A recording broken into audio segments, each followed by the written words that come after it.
Have you ever encountered a frustrating error while working on your app? It can really throw a wrench in your plans, right? If that's you, stick around because today we're diving into a tricky issue involving an IO exception when serializing to a byte array.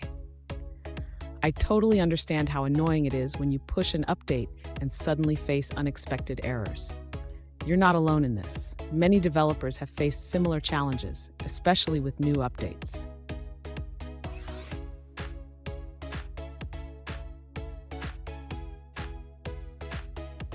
Let's look at the specific situation. One user reported an error after pushing their app with the new Play Services version 11.0. They encountered a fatal exception stating, "Serializing to a byte array through an IO exception." Does this sound familiar? If so, let's break it down together.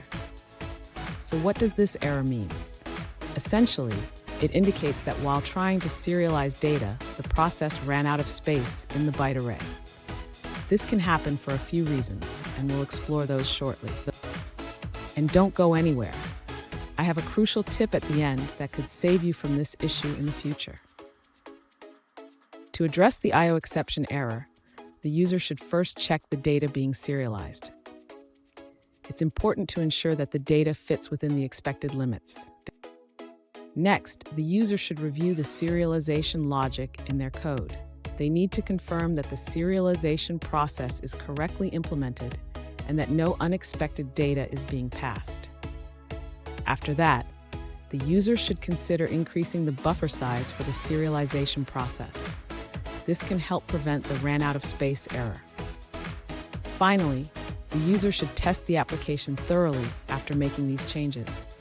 This will help ensure that the issue is resolved and that no new errors are introduced. Fun fact, did you know that the first computer bug was actually a moth? It was found in a relay of the Harvard Mark I computer in 1947. Talk about a literal bug. Now let's look at the answers provided by other users. One user found that updating to Firebase version 11.0.2 resolved the IO exception issue.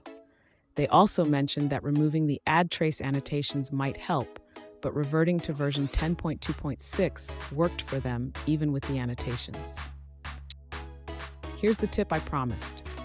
Always validate your data before serialization. This simple step can save you from a lot of headaches down the line. And there you have it. By following these steps, you should be able to tackle that IO exception effectively. Remember, validating your data is key.